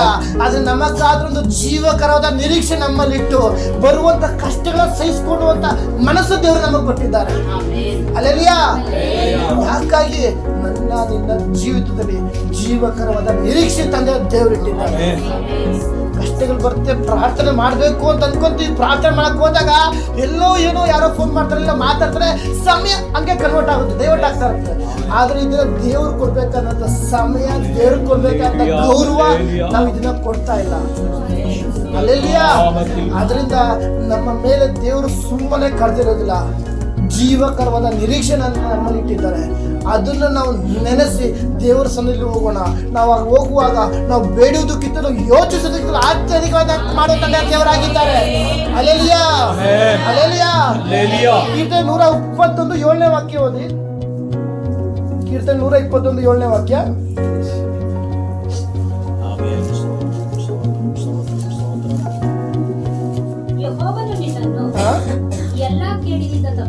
ಆಮೆನ್. Hallelujah, hallelujah. ಎಷ್ಟು ಜನ ನಂಬ್ತೀರಾ? ಆಮೆನ್. ಯೆಹೋವನು ನಿನ್ನನ್ನು ಎಲ್ಲಾ ಕೇಡಿನಿಂದ, ಒಂದು ಕೇಡಂತ ಬರ್ದಿದ್ಯಾ, ಒಂದು ತರ ಬರ್ದಿದ್ಯಾ, ಎಲ್ಲ ನಿನ್ನ ಜೀವನಕ್ಕೆ ಎಷ್ಟೇ ಕೇಡು ಬರ್ಬೋದು, ಲಯ, ಕಳಂಕ, ಹಲ್ಲೆಲೂಯಾ, ಕ್ಷಯ, ಎಷ್ಟೇ ರೋಗ ಬರ್ಬೋದು, ಎಷ್ಟೇ ಅಪಮಾನ ಬರ್ಬೋದು, ಶತ್ರು ನಾಶ ಪಡ್ಬೇಕಂತ ಕಾಯ್ಬೋದು, ಅವೆಲ್ಲಾ ಕೇಡಿನಿಂದ. ಹಲ್ಲೆಲೂಯಾ. ತಂದೆ ದೇವರ ನಿನ್ನನ್ನು ಎಲ್ಲಾ ಕೇಡಿನಿಂದ ತಪ್ಪಿಸುವನು, ನಿನ್ನ ಪ್ರಾಣವನ್ನು ಕಾಯುವನು. ಹಲ್ಲೆಲೂಯಾ. ಅಲ್ಲಿ ವಾಕ್ಯ ನಾವು ನಿಧಾನಕ್ಕೆ ಹೋಗುವಾಗ ಎಷ್ಟು ನಾವು ಭಾಗ್ಯವಂತರು. ಹಲ್ಲೆಲೂಯಾ. ಯೆಹೋವನು ನಿನ್ನನ್ನು ಎಲ್ಲಾ ಕೇಡಿನಿಂದ ತಪ್ಪಿಸುವನು. ಹಲ್ಲೆಲೂಯಾ. ಶತ್ರು ಆದನು ಕೇಡ್ ಮಾಡಕ್ಕೆ ಕಾಯ್ತಾ ಇರ್ತಾನೆ, ಶತ್ರು ಕೆಲಸನೇ ಅದು. ಹಲ್ಲೆಲೂಯಾ. ಆತನು ನಿಮ್ಮನ್ನ ಕೇಡು ಮಾಡಕ್ಕೆ ಕಾಯ್ತಾ ಇರ್ತಾನೆ. ಆದರೆ ದೇವರು ನಿನ್ನ ಎಲ್ಲಾ ಕೇಡಿನಿಂದ ತಪ್ಪಿಸುವನು, ಪ್ರಾಣವನ್ನು ಕಾಯುವಾತನಾಗಿದ್ದಾನೆ. ನಮ್ಗೆ ಇದನ್ನ ಭಯ ಬೇಡ, ಆರೋಗ್ಯ ನಾಶ ಆಗ್ತಿದೆ, ಭಯ ಬೇಡ. ಭಯ ಇರುವುದಾದ್ರೆ ಭಯದಿಂದ ನಾನು ಸಾಯುವ ಪರಿಸ್ಥಿತಿ ಆಗುತ್ತದೆ. ಇದನ್ನ ಭಯ ತೆಗೆದಾಕೋಣ. ಹಲ್ಲೆಲೂಯಾ. ನಾವು ಒಟ್ಟಾಗಿರುವಾಗ ಪ್ರಾರ್ಥನೆ ಮಾಡಕ್ಕೊಂದು ಭಯ, ಇದನ್ನ ಭಯ ತೆಗೆದಾಕೋಣ. ಶತ್ರು ನಮ್ಮನ್ನ ಭಯ ಹುಟ್ಟಿಸಿ ನಿಂಗೆ ನಿನ್ನ ಜೀವಿತ ಹಿಂಗೆ ನಿನ್ನ ಒಡ ಹುಟ್ಟಿದವ್ರು ನಿನ್ನ ಅಪಮಾನ ಪಡಿಸ್ತಾರೆ, ನಿಂದಿಸ್ತಾರೆ, ಹಂಗೆ ಹಿಂಗೆ ಶತ್ರು ಅದನ್ನ ಆಲೋಚನೆ ಕೊಡುವಾಗ ನೀನು ಅದಕ್ಕೆ ಕಿವಿ ಕೊಟ್ರೆ ನಿನ್ನ ಜೀವಿತ ಭಯ. ಆ ಭಯನ ತೆಗೆದಾಕೋಣ. ಇದನ್ನ ಶತ್ರು ಎಷ್ಟೇ ಕುತಂತ್ರ ಮಾಡ್ಬೋದು, ಶತ್ರು ಆದವನು ಎಲ್ಲೋ ಹೋಗಲ್ಲ, ಪಕ್ಕದವ್ರನ್ನೇ ಚುಚ್ಚೆ ಬಿಡಿಸೋದು, ಕುಟುಂಬದಲ್ಲೇ ಚುಚ್ಚೆ ಬಿಡಿಸ್ಬಿಡ್ತಾನೆ, ಒಡ ಹುಟ್ಟಿದವ್ರನ್ನ ಚುಚ್ಚೆ ಬಿಡಿಸ್ಬಿಡ್ತಾನೆ. ನಾವು ಯಾರನ್ನ ಒಳ್ಳೆ ಸ್ನೇಹಿತ, ಒಳ್ಳೆ ನಂಬಿಕಸ್ಥ ಅನ್ಕೊತೇವೆ, ಒಂದು ದಿನ ಅವರು ತಿರುಗಿ ಮಾತಾಡಿದಾಗ ಹೃದಯ ಹೊಡೆದೋದಂತ ಅನುಭವ ಆಗಿದೆ ನಿಮ್ಗೆ. ನಾವು ಯಾರನ್ನ ತುಂಬಾ ನಂಬ್ತೀವಿ, ಯಾರನ್ನ ಪ್ರೀತಿ ಮಾಡ್ತೀವಿ, ಹೆಚ್ಚಾಗಿ ಯಾರ ತುಂಬಾ ಒಂದು ರೆಸ್ಪೆಕ್ಟ್, ಒಂದು ಗೌರವ ಇಟ್ಟಿರ್ತೀವಿ, ಒಂದು ದಿನ ದುಡುಕಿ ಅವ್ರು ಏನಾದ್ರು ಮಾತಾಡಿದಾಗ ಹೃದಯ ಹೊಡೆದೋಗುತ್ತೆ. ಹಲ್ಲೆಲೂಯಾ. ಅದರ ಮಧ್ಯದಲ್ಲಿ ಅದಕ್ಕಾಗಿ ಮನುಷ್ಯ ನಮ್ಮನ್ನು ಎಷ್ಟೇ ಶತ್ರುವಾದ ಮನುಷ್ಯ ಮುಖಾಂತರ ಕಾರ್ಯಗಳು ಮಾಡಬಹುದು. ಹಲ್ಲೆಲೂಯಾ. ಯೆಹೋವನು ನಿನ್ನನ್ನು ಎಲ್ಲಾ ಕೇಡಿನಿಂದ ತಪ್ಪಿಸುವನು. ಒಂದು ಕೇಡು ಅಂತ ಬರ್ದಿದ್ಯಾ, ಎರಡು ಅಂತ ಬರ್ದಿದ್ಯಾ. ನಿನ್ನ ಜೀವಿತಕ್ಕೆ ಈ ಲೋಕದ ಯಾತ್ರೆಯಲ್ಲಿ ನೀನು ಇರುವಾಗ ನಿನ್ನ ಜೀವಿತಕ್ಕೆ ಎಷ್ಟು ಕೇಳೇ ಬರ್ಬೋದು, ಆದ್ರೆ ನಿನ್ನನ್ನು ತಪ್ಪಿಸೋನು ನಿನ್ನ ಕುಟುಂಬದಲ್ಲೇ ಇದ್ದಾನೆ, ನಿನ್ನ ಸಂಗಡಲ್ಲೇ ಇದ್ದಾನೆ. ಆಲೋಚನಾ ಕರ್ತನು ಪರಾಕ್ರಮಶಾಲಿಯ ದೇವರು ನಿನ್ನ ಸಂಗಡ ಇರುವಾಗ ಶತ್ರುವಾದನು ನಿನ್ನ ಮಧ್ಯೆ ಬರಲು ಅಧಿಕಾರ ಇಲ್ಲ. ಶತ್ರುವೇ ನಿನಗೆ ಜಾಗವಿಲ್ಲ. ಯಾಕಾಗಿ ಜೀವಕರದ ನಿರೀಕ್ಷೆ ನನ್ನನ್ನು ಹುಟ್ಟಿಸುವಾತನು ಆತನೇ ನನ್ನ ಸಂಗಡ ಇರುವನು. ಎಷ್ಟು ಜನ ನಂಬ್ತೀರಾ? ನಮ್ಮವರ ಜೀವನದಲ್ಲಿ ಆತನ ಮಹತ್ಕಾರ್ಯ ಮಾಡುವತನಾಗಿದ್ದಾನೆ. ನಾವೇನಕ್ಕೋತೀವಿ, ಅಯ್ಯೋ ನಮ್ಮ ಕುಟುಂಬದಲ್ಲಿ ಹಿಂಗಾಗ್ತಿದೆ, ಹಂಗಾಗ್ತಿದೆ, ಹಿಂಗಾಗ್ತಿದೆ, ಹಂಗಾರೆ ಹಂಗೆ ಆಗುತ್ತೆ, ನನ್ನ ಕುಟುಂಬ ತಂದೆ ದೇವರಿಗೆ ಮಾಡ್ತಾರೆ. ನಂಬಿಕೆಯಿಂದ ಹೇಳೋಣ, ನಂಬಿದ್ರೆ ದೇವರ ಮಣ್ಣೆ ಕಾಣುವೆ. ಅಲ್ಲೆಲಿಯಾ, ಅಲ್ಲೆಲಿಯಾ. ದೇವರ ಬಳಿ ಬರುವನು ದೇವರು ಇದ್ದಾನೆ, ಅದ್ಭುತ ಮಾಡ್ತಾರೆ, ನಂಬುವುದು ಅವಶ್ಯ. ನಮ್ಮ ಜೀವಿತದಲ್ಲಿ, ನಮ್ಮ ಕುಟುಂಬದ ಜೀವಿತದಲ್ಲಿ, ಅಥವಾ ನಮ್ಮ ಯಜಮಾನರಲ್ಲಿ, ನಮ್ಮ ಮಕ್ಕಳಲ್ಲಿ ಇಂಥ ಕಾರ್ಯ ದೇವರು ನೀನು ಮಾಡ್ತೀಯಾ, ಇಂಥ ಕಾರ್ಯ ನೀನು ಮಾಡ್ತೀಯಾ, ಇಂಥ ಕಾರ್ಯ ನೀನು ಈ ತರ ಬದಲಾಯಿಸ್ತೀಯಾ, ಇಂಥ ಕಾರ್ಯ ಕುಟುಂಬದ ಅದ್ಭುತ ಮಾಡ್ತೀಯಾ, ಈ ರೋಗದಿಂದ ನನಗೆ ಬಿಡುಗಡೆ ಕೊಡ್ತೀಯಾ, ಈ ಬಾಧೆಗೆ ನೀನು ಬಿಡುಗಡೆ ಕೊಡ್ತೀಯಾ. ಈ ರೀತಿ ನಂಬಿಕೆಯಿಂದ ಹೇಳುವಾಗ ನೀನು ನಂಬಿದರೆ ದೇವರ ಮನೆ ಕಾಣುವೆ. ಅಲ್ಲೆಲಿಯಾ. ಬಿಸ್ನೆಸ್ ಕಮ್ಮಿ ಆಗ್ಬೋದು, ಹಣಕಾಸಿನ ವ್ಯವಸ್ಥೆ ಏರುಪೇರು ಆಗ್ಬೋದು, ಆದ್ರೆ ನನ್ನ ತಂದೆ ದೇವರು ಆತನ ಬಾಯಿಂದ ಬಂದದ್ದು ಮಾತುಗಳು ಯಾವುದೇ ಕಾರಣಕ್ಕೆ ಹಿಂತಿರುಗಿ ಹೋಗೋದಿಲ್ಲ. ನಿನ್ನ ಮೇಲೆ ಇಟ್ಟಿರುವುದು ಜೀವಕರವಾದ ನಿರೀಕ್ಷೆ. ಆ ನಿರೀಕ್ಷೆ ಇರುವಾಗ ಶತ್ರು ಸಾಧ್ಯವಿಲ್ಲ, ಶತ್ರು ನಿನ್ನ ಕುಟುಂಬಕ್ಕೆ ಬರಲು ಸಾಧ್ಯವಿಲ್ಲ, ಶತ್ರು ನಿನ್ನ ಆತ್ಮಿಕ ಜೀವಿತಕ್ಕೆ ಬರಲು ಸಾಧ್ಯವಿಲ್ಲ. ಬರ್ತಾ ಇದ್ದಾನೆ ಅಂದ್ರೆ ನಾವು ಶತ್ರುವಿಗೆ ಅವಕಾಶ ಕೊಟ್ಟಿದ್ದೇವೆ ಅಂತ. ಅಲ್ಲೆಲಿಯಾ. ನಾನು ಹೊಸದಾಗಿ ಬಂದಾಗ ಒಬ್ಬರ ಹೊಸದಾಗಿ ಮದುವೆ ಗಂಡ ಹೆಂಡತಿ ಇದ್ರು, ಅವ್ರ ಮೇಲೆ ಹೋಗಿ ಸಿಗ್ನಲ್ಗಳಲ್ಲಿ ನಿಂತ್ಕೊಂಡು ಕಾಸಿಸ್ಕೊಂಡ್ರಲ್ಲ, ಅವ್ರು ಬಂದು ಕೋಚೆ ಕೊಟ್ಬಿಟ್ಟಿತ್ತು. ಒಂದು ಕಾಯಿನ್ ಕೊಟ್ಟು ಮನೇಲಿ ಇದು ಮಾಡಿದ್ರು. ಆದರೆ ಆ ದೆವ್ವ ಬಂದು ಓಡಿಸ್ಬೇಕು, ಸೇಫ್ ಓಡಿಸ್ಬೇಕಾದ್ರೆ ಅದ್ರದ್ದು ವಸ್ತು ನನ್ನದಂತ ಒಂದು ಕಾರ್ಯ ಅವ್ರ ಮನೇಲಿದೆ, ಕೊಡ್ಸು ನಾವು ಐತೀನಿ ಅಂತ. ಅಷ್ಟು ಮನೇಲಿ ಅವ್ರು ಏನು ಮಾಡೋ, ಅಲ್ಲಿಗೆ ಹೋದಲ್ಲ, 5 ರೂಪಾಯಿ 1 ರೂಪಾಯಿ ಒಂದು ಕಾಯಿನ್ ಕುಡಿಕೊಂತಾರೆ ರಾಷ್ಟ್ರದಲ್ಲಿ. ತಂದು ಹಿಂಗೆ ಹಾಕ್ದಾಗ ಸೈತಾನ ಅದನ್ನು ಇದರಿಂದ ಅಲ್ಲ, ಇದರಿಂದ ಅಲ್ಲ, ಇದರಿಂದಲ್ಲ, ಇದೆ ಅಂತ ಕಾಯಿಗಳು ತೋರಿಸ್ಬಿದ್ದಲ್ಲ, ಇದೇ ನಂದು. ಸೈತಾನ್ ಕಾಯ್ದು ನಂದು. ಯಾಕಾಗಿ ಅವನ ಕಾಯಿ ನನ್ನ ಹತ್ರ ಇದೆ, ಅದಕ್ಕೆ ನಾವು ಬಂದಿದ್ದೀನಿ. ಇದನ್ನ ನಾವೇನ್ ಮಾಡ್ತೀವಿ, ಶತ್ರು ಇಷ್ಟಪಡುವಾಗ ನಾವು ಜೀವನ ಮಾಡ್ತೀವಿ. ಅಲ್ಲೆಲಿಯಾ. ನಾವು ನಮ್ಮ ಯಜಮಾನ್ ಇರ್ಬೋದು, ಗಂಡ ಇರ್ಬೋದು, ಇಲ್ಲ ಹೆಂಡತಿ ಇರ್ಬೋದು, ಕುಟುಂಬದ ಐಕ್ಯತೆ ಇರ್ತದೆ, ಎಲ್ಲೋ ಚಿಕ್ಕ ಮಾತು ಬರ್ತದೆ, ನಾವೇನ್ ಮಾಡ್ತೀವಿ, ಏನು ನೀನೇನು ನಾನೇನು ದುಡುಕಿ ಮಾತಾಡ್ತೀವಿ. ಶತ್ರುಗೆ ಸಡನ್ ಆಗಿ ಅವಕಾಶ ಮಾಡ್ಕೊಳ್ತೀವಿ, ತಗ್ಗಿಸಿಕೊಳ್ಬೇಕು. ಒಂದು ಮಾತು ಬರುತ್ತೆ, ಒಂದು ಮಾತು ಹೋಗ್ತದೆ. ಕುಟುಂಬದಲ್ಲಿ 4 ಗೋಡೆ ಒಳಗಡೆ ಇರಬೇಕು ಹೊರತು ಗೋಡೆಯಿಂದ ಆಚೆ ಮಾತಾಡ್ಬಾರ್ದು. ಈ ರೀತಿ ನಮ್ಮ ದೇವರ ಮಕ್ಕಳ ಜೀವಿತದಲ್ಲಿ ಇರುವುದೇ ಆದ್ರೆ ನಮ್ಮನ್ನ ದೇವರು ಜೀವಕರವಾದ ನಿರೀಕ್ಷೆ ಇಟ್ಟು ಆತನ ಆಲೋಚನೆ ಮಟ್ಟಿಗೆ, ಆತನ ಚಿತ್ತದ ಮಟ್ಟಿಗೆ ನಮ್ಮನ್ನ ದೇವರು ನಡೆಸ್ತಾರೆ. ಅದಕ್ಕೆ ನಾವು ಮಾಡೋ ಆಲೋಚನೆಗಳು ಎಷ್ಟೋ ಇರ್ಬೋದು, ನಾವು ಹಂಗೆ ಅದು ದೇವರ ಆಲೋಚನೆ ನೆರವೇರೋದಲ್ಲಿ. ಅಲ್ಲೆಲಿಯಾ.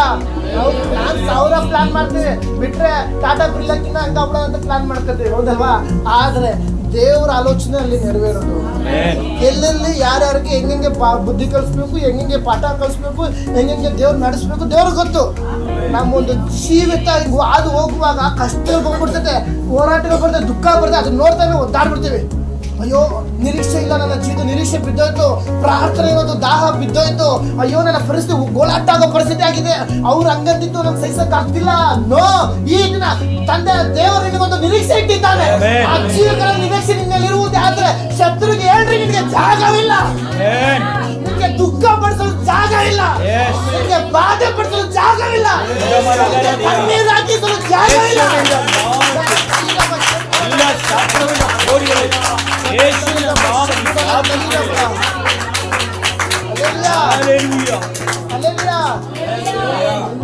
ದೇವರು ಕರೆದಿರುವಾಗ ನಿನಗೊಂದು ಒಳ್ಳೆ ಒಂದು ಪ್ರೀತಿ ಹುಟ್ಟಿಸುವಾಗ ದೇವರು ಮಾರ್ಪಡಿಸ್ತಾರೆ.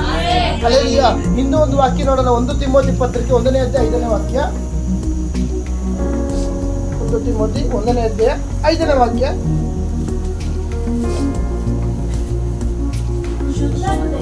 ನಿಧಾನ ಶುದ್ಧ ಹೃದಯ. ಶುದ್ಧ ಹೃದಯ ಎಷ್ಟು ಜನದಲ್ಲಿದೆ? ಇನ್ನು ಕೆಲವರು ಡೌಟು. ಅಲ್ಲಲ್ಯಾ. ಹೌದು, ಶುದ್ಧ ಹೃದಯ ಒಳ್ಳೆ ಮನಸ್ಸಾಕ್ಷಿ, ನಿಷ್ಕಪಟವಾದ ನಂಬಿಕೆ. ನಿಷ್ಕಪಟವಾದ ನಂಬಿಕೆ. ನಿಷ್ಕಪಟವಾದ ನಂಬಿಕೆ ಅಂದ್ರೆ ಏನು? ನಾವು ದೇವರ ಹತ್ರ ಪ್ರಾರ್ಥನೆ ಅವಾಗಲೇ ಹೇಳಿದೆ, ಒಂದು ಪ್ರಾರ್ಥನೆ ಮಾಡ್ತೀವಿ, ದೇವರ ಇಂಥ ವಿಷಯ ಬಿಡುಗಡೆ ಬೇಕು. ಬರುವಂತ ಒಂದು ಏನೋ ಒಂದು ಶೋಧ ಬರೋಕ್ಕಾರ ಆ ನಂಬಿಕೆ ಹೊರಟೋಗ್ಬಿಡ್ತದೆ. ಆ ಬರುವಂತ ಕಷ್ಟಗಳು ಎದುರು ಹೋಗ್ತದೆ. ಒಂದು ಭಾರ ಉಳ್ಳೋಗಿ ನಾವು ಪ್ರಾರ್ಥನೆ ಮಾಡ್ತಾ ದೇವರೇ ಈ ವಿಷಯದಲ್ಲಿ ಒಂದು ಬದಲಾವಣೆ ಬೇಕು, ನನ್ನ ಭವಿಷ್ಯದಲ್ಲಿ ಬದಲಾವಣೆ ಬೇಕು, ನನ್ನ ಕುಟುಂಬದಲ್ಲಿ ಬದಲಾವಣೆ ಬೇಕು, ನನ್ನ ಕೆಲಸದಲ್ಲಿ ಬದಲಾವಣೆ ಬೇಕು. ಒಂದು ನಂಬಿಕೆ ಇರೋದು ಸಖತ್ ನಂಬಿಕೆ, ಆಳವಾದ ನಂಬಿಕೆ. ಸೆಂಟ್ರಲ್ ಏನೋ ಒಂದು ಚಿಕ್ಕ ಕಷ್ಟ ಬರ್ತಾ ಇದ್ದಂಗೆ ಆ ನಂಬಿಕೆ ಹುಟ್ಟಿಸ್ಬರಕ್ಕೆ ಅವಶ್ಯಕ. ಅದಕ್ಕಾಗಿ ನಿಷ್ಕಪಟವಾದ ನಂಬಿಕೆ, ಎಂಬಿವುಗಳಿಂದ ಹುಟ್ಟಿದ ಪ್ರೀತಿಯ ಇವೆಲ್ಲವೂ ಸಹ ಒಂದು ಶುದ್ಧ ಮನಸ್ಸು, ಶುದ್ಧ ಹೃದಯ, ಒಳ್ಳೆ ಮನಸ್ಸು, ನಿಷ್ಕಪಟವಾದ ನಂಬಿಕೆ ಈ ಲೋಕದಲ್ಲಿ ನಿಮಗೆ ಜೀವನ ಮಾಡೋಕೆ ಕಂಪಲ್ಸರಿ ಬೇಕೇ ಬೇಕು. ಆದರೆ ಇವೆಲ್ಲವನ್ನು ನಡೆಸುವಂಥದ್ದು ಮುಂದೆ ಹೋದಿಷ್ಟ ಹುಟ್ಟಿದ ಪ್ರೀತಿಯೇ, ಹುಟ್ಟಿದ ಪ್ರೀತಿಯೇ ದೇವರ ಪ್ರೀತಿ ಇವೆಲ್ಲವನ್ನು ನಮ್ಮನ್ನು ನಡೆಸುತ್ತದೆ. ಯಾಕಂದ್ರೆ ದೇವರ ಪ್ರೀತಿ ವಾಕ್ಯೋಪದೇಶದ ಗುರಿಯಾಗಿದೆ. ದೇವರ ಪ್ರೀತಿ ನಿನ್ನಲ್ಲಿರುವುದೇ ಆದರೆ ಶುದ್ಧ ಹೃದಯ ಆಟೋಮೆಟಿಕ್ ಬರುತ್ತೆ. ದೇವರ ಪ್ರೀತಿ ನಿನ್ನಲ್ಲಿರುವುದಾದ್ರೆ ಒಳ್ಳೆಯ ಮನಸ್ಸಾಕ್ಷಿ ನಿನಗೆ ಬರುತ್ತೆ. ಅಲ್ಲದೆ ದೇವರ ಪ್ರೀತಿ ನಿನ್ನಲ್ಲಿರುವುದೇ ಆದರೆ ನಿಷ್ಕಪಟವಾದ ನಂಬಿಕೆ ನಿನ್ನಲ್ಲಿ ಬರುತ್ತೆ. ಅಲ್ಲೆಲಿಯಾ ದೇವರ ಪ್ರೀತಿ ನನ್ನಲ್ಲಿ ಇದೆಯಾ? ಯಾಕಂದ್ರೆ ನನ್ನಲ್ಲಿ ದೇವರ ಪ್ರೀತಿ ಇಲ್ಲ ಅಂತ ನಾವು ಈ ದಿನ ಅದಕ್ಕೆ ಸಮರ್ಪಿಸಿಕೊಡೋಣ. ದೇವರೇ ನಿನ್ನ ನನ್ನಲ್ಲಿ ಒಂದು ದೇವರ ಪ್ರೀತಿ ಇಟ್ಟಿರುವಾಗ ಒಳ್ಳೆಯ ಮನಸ್ಸಾಕ್ಷಿ ನನಗೆ ಬರುತ್ತೆ, ಒಳ್ಳೆಯ ಹೃದಯ ನನಗೆ ದೇವರು ಬರ್ತಾ ಇದ್ದಾರೆ. ನಿಷ್ಕಪಟವಾದ ನಂಬಿಕೆ ಅದಕ್ಕೆ ಕೊಡುವಂತನಾಗಿದ್ದಾನೆ. ಯಾಕಾಗಿ ದೇವರ ಪ್ರೀತಿ ನನ್ನಲ್ಲಿ ಇಟ್ಟಿದ್ದಾರೆ. ಯಾಕಾಗಿ ಆ ಪ್ರೀತಿ ನನ್ನನ್ನ ಜೀವಕರವಾದ ನಿರೀಕ್ಷೆ ಕೊಂಡೊಯ್ಯುತ್ತದೆ. ಈ ದಿನ ನಿನ್ನ ಇಲ್ಲಿ ಕರ್ಕೊಂಡ್ ಬಂದಿದ್ದಾರೆ ಅಂದ್ರೆ ಸಾಧಾರಣವಾಗಿ ಕರ್ಕೊಂಡ್ ಬಂದಿಲ್ಲ. ಸಕಲ ಅನೀತಿಗಳಿಂದ, ಸಕಲ ರೋಗಗಳಿಂದ, ಶತ್ರುವಿನ ಕುತಂತ್ರಗಳಿಂದ, ಆತನ ಮಾಡಿದ ಕುತಂತ್ರಗಳಿಂದ ಒಂದು ರೋಗದಲ್ಲಿ ಬೀಳಿಸ್ಬೇಕಾದ್ರೆ ಸೈತಾನ ಕಾಯುವಾಗ ಅದರ ಮಧ್ಯದಲ್ಲಿ ದೇವರು ನಮ್ಮನ್ನ ಕರ್ಕೊಂಡ್ಬಂದು ಅಲ್ಲೆಲ್ಲ ಜೀವಕರವಾದ ನಿರೀಕ್ಷೆಗೆ ನಮ್ಮನ್ನ ಕರ್ಕೊಂಡು ಹೋಗ್ತಾ ಇದ್ದಾರೆ ಅಂದ್ರೆ ದೇವರ ಪ್ರೀತಿ ಎಂತದ್ದು. ಈ ದಿನ ಆ ಒಂದು ದೇವರ ಪ್ರೀತಿ ನಮ್ಮಲ್ಲಿ ಬರುವಾಗ ಶುದ್ಧ ಹೃದಯ ಆಟೋಮೆಟಿಕ್ ಬರುತ್ತೆ. ದೇವರ ಪ್ರೀತಿ ನಮ್ಮಲ್ಲಿ ಬರುವಾಗ ಒಳ್ಳೆಯ ಮನಸ್ಸಾಕ್ಷಿ ಆಟೋಮೆಟಿಕ್ ಬರುತ್ತೆ. ದೇವರ ಪ್ರೀತಿ ನನ್ನಲ್ಲಿ ಬರುವಾಗ ಅಲ್ಲೆಲ್ಲ ನಿಷ್ಕಪಟವಾದ ಮನಸ್ಸಾಕ್ಷಿ, ನಿಷ್ಕಪಟವಾದ ನಂಬಿಕೆ. ಅಲ್ಲೆಲ್ಲಾ ನಂಬಿದ್ರೆ ದೇವರ ಮೇಲೆ ಕಾಣುವೆ ಅಂತ ಹೇಳುವಾಗ ಅಂತ ಒಂದು ಪ್ರೀತಿ ನಮ್ಮಲ್ಲಿ ಬರುತ್ತೆ. ಇದನ್ನ ಅಲ್ಲೆಲ್ಲಾ ಅಲ್ಲೆಲ್ಲಾ ಅದೇ ಪ್ರಕಾರ ಒಂದು ಬೇಗ ಒಂದು ಕೊರತೆ 13 ಓದಿ.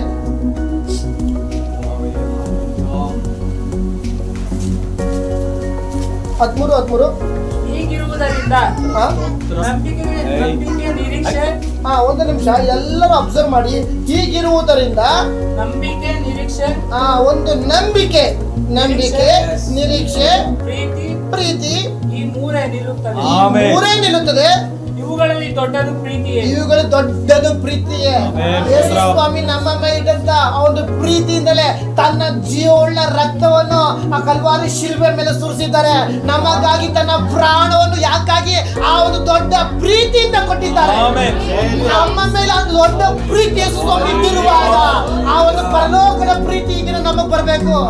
ಅಲ್ಲೆಲ್ಲಾ ಈ ಒಂದು ನಂಬಿಕೆ, ಆ ದೇವರ ಪ್ರೀತಿ ನಮ್ಮಲ್ಲಿ ಇರುವುದೇ ಆದ್ರೆ ಅದೇನಾಗ್ತದೆ, ನಂಬಿಕೆ, ನಿರೀಕ್ಷೆ, ಪ್ರೀತಿ ಈ ಮೂರು ನಿಲ್ಲುತ್ತದೆ. ಇವುಗಳು ದೊಡ್ಡದು ಪ್ರೀತಿ. ದೇವರ ಪ್ರೀತಿ ನಮ್ಮಲ್ಲಿ ಬರುವಾಗ ನಂಬಿಕೆ ಆಟೋಮೆಟಿಕ್ ಹೆಚ್ಚಾಗುತ್ತೆ. ದೇವರ ಪ್ರೀತಿ ನಮ್ಮಲ್ಲಿ ಬರುವಾಗ ನಿರೀಕ್ಷೆ ಆಟೋಮೆಟಿಕ್ ಹೆಚ್ಚಾಗುತ್ತೆ. ಹಲ್ಲೆಲೂಯಾ. ಎಲ್ಲದಕ್ಕಿಂತ ಮೊದಲು ಪ್ರೀತಿ ಆಗಿದೆ. ದೇವರ ಪ್ರೀತಿ, ಮನುಷ್ಯನ ಪ್ರೀತಿ ಬೇಕಿಲ್ಲ. ಮನುಷ್ಯನ ಪ್ರೀತಿ ನೀನು ಸ್ವಲ್ಪ ದಿನ ಒಂದು ಕ್ಷಣಿಕ. ಅಲ್ಲೆಲ್ಲಾ ನೋಡಿದ್ರೆ ಈ ಲೋಕದಲ್ಲಿ ಪ್ರೀತಿ ಮಾಡ್ತಾರೆ.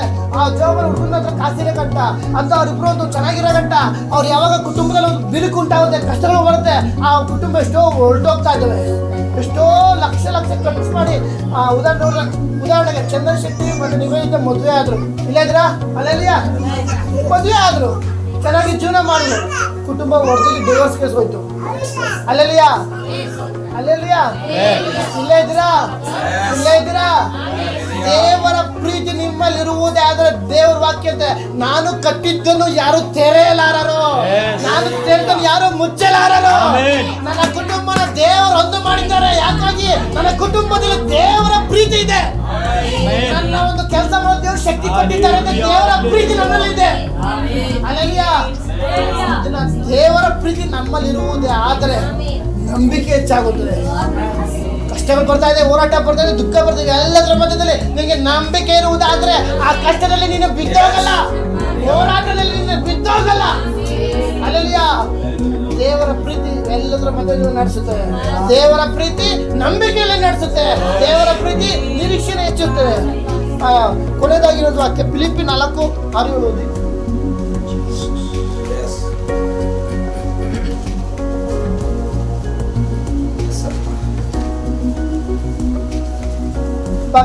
ಭಾಷೆಗೆ ಹೋಗಿ 4ನೇ ಅಧ್ಯಾಯ 6ನೇ ವಾಕ್ಯ 7ನೇ ವಾಕ್ಯ. ಯಾವ ಸಂಬಂಧವಾಗಿ? ಫಿಲಿಪ್ಪಿ 4ನೇ ಅಧ್ಯಾಯ 6ನೇ ವಾಕ್ಯ. ಯಾವ ಸಂಬಂಧವಾಗಿಯೂ ಚಿಂತೆ ಮಾಡ. ಈ ದಿನ ನಾವು ದೇವರ ಸನ್ನಿಧಿ ಬಂದಿರುವಾಗ ದೇವರು ಸ್ಪಷ್ಟವಾಗಿ ಹೇಳ್ತಾ ಇದ್ದಾರೆ, ಯಾವ ಸಂಬಂಧವಾಗಿಯೂ, ನೆಂಟರ ಸಂಬಂಧ, ಬಂಧು ಮಿತ್ರ ಸಂಬಂಧ, ಅಣ್ಣ ತಮ್ಮಂದ್ರ ಸಂಬಂಧ, ಯಾವ ಸಂಬಂಧವಾಗಿಯೂ ನೀನು ಚಿಂತೆ ಮಾಡದೆ. ಓದಿಬೇಕ? ಸರ್ವ ವಿಷಯದಲ್ಲಿ, ಒಂದು ವಿಷಯ ಅಂತ ಬರ್ದಿಲ್ಲ, ನಿನ್ನ ಜೀವಿತ ವಿಷಯ ಬರ್ದಿಲ್ಲ, ಕೆಲಸ ವಿಷಯ ಅಂತ ಬರ್ದಿಲ್ಲ, ಕುಟುಂಬ ವಿಷಯ ಅಂತ ಬರ್ದಿಲ್ಲ, ಸರ್ವ ವಿಷಯದಲ್ಲಿ ಯಾವ ಸಂಬಂಧವಾಗಿಯೂ ಚಿಂತೆ ಮಾಡದೆ ಎಲ್ಲಾ ವಿಷಯದಲ್ಲಿ, ಸರ್ವ ವಿಷಯದಲ್ಲಿ ದೇವರ ಮುಂದೆ ಏನ್ ಮಾಡ್ಬೇಕು? ಕೃತಜ್ಞತಾ ಸ್ತುತಿ. ಅಲ್ಲೆಲಿಯ ಒಂದು ನಿಮಿಷ ನಮ್ಮ ಜೀವಿತ ಬರುವಂತ ಯಾವುದೇ ಪರಿಸ್ಥಿತಿ ಇರ್ಬೋದು, ಅವೆಲ್ಲವನ್ನ ಮಧ್ಯದಲ್ಲಿ ದೇವರಿಗೆ ಮೊದಲು ನಾವು ಕೃತಜ್ಞತಾ ಸ್ತುತಿ ಮಾಡಬೇಕು. ನೆಕ್ಸ್ಟ್ ಪ್ರಾರ್ಥನೆ, ವಿಜ್ಞಾಪನೆಗಳನ್ನು ಮಾಡುತ್ತಾ ನಿಮಗೆ ಬೇಕಾದದ್ದನ್ನು ತಿಳಿಯಪಡಿಸಿರಿ. ಅದಕ್ಕಾಗಿ ಮೊದಲು ಮೇಗಡೆ ಯಾವ ಸಂಬಂಧವಾಗಿಯೂ ಚಿಂತೆ ಮಾಡಬೇಡಿ. ಕೆಲವು ಸಂಬಂಧ ನಮಗೆ ಈ ಲೋಕದ ಸಂಬಂಧ ಇರುತ್ತೆ, ಕ್ಷಣಿಕ. ದೇವರು ಅಲ್ಲಲ್ಲಿ ಜೀವಕರದ ನಿರೀಕ್ಷೆ ನಮ್ಮಲ್ಲಿ ಇಟ್ಟು ನಮ್ಮನ್ನು ಆರಿಸಿಕೊಂಡಿರುವಾಗ ಯಾವ ಸಂಬಂಧವಾಗಿಯೂ ನೀನು ಚಿಂತೆ ಮಾಡಬೇಡ. ಅಲ್ಲಲ್ಲಿಯ ದೇವರ ಮುಂದೆ ಕೃತಜ್ಞತಾ ಸ್ತುತಿ ಮಾಡುತ್ತಾ, ಪ್ರಾರ್ಥನೆ ವಿಜ್ಞಾಪನೆ ಮಾಡುತ್ತಾ ನಿಮಗೆ ಬೇಕಾದದ್ದನ್ನು ಬೇಡಿಕೊಳ್ಳಿರಿ. ಮುಂದೆ ಓದಿ. ಆಗ ಎಲ್ಲಾ ಗ್ರಹಿಕೆಯನ್ನು ಕೇಳಿಸ್ಕೊಳ್ಳೋದು. ಎಲ್ಲಾ ಗ್ರಹಿಕೆ, ನಿನ್ನ ಮಾತು ಕೇಳ್ತಿಲ್ಲ, ನನ್ನ ಒಡ ಹುಟ್ಟಿದವರು ನನ್ನ ಮಾತು ಕೇಳ್ತಿಲ್ಲ. ಅಲ್ಲೆಲ್ಲಿಯ ನನ್ನ ಮಾತು ನನ್ನ ಕುಟುಂಬದಲ್ಲೇ ಕೇಳ್ತಿಲ್ಲ, ನನ್ನ ಮಾತು ನನ್ನ ಕೆಲಸದಲ್ಲೇ ಕೇಳ್ತಿಲ್ಲ, ನನ್ನ ಮಾತು ನನ್ನ ಒಡ ಹುಟ್ಟಿದವರು ಕೇಳ್ತಿಲ್ಲ.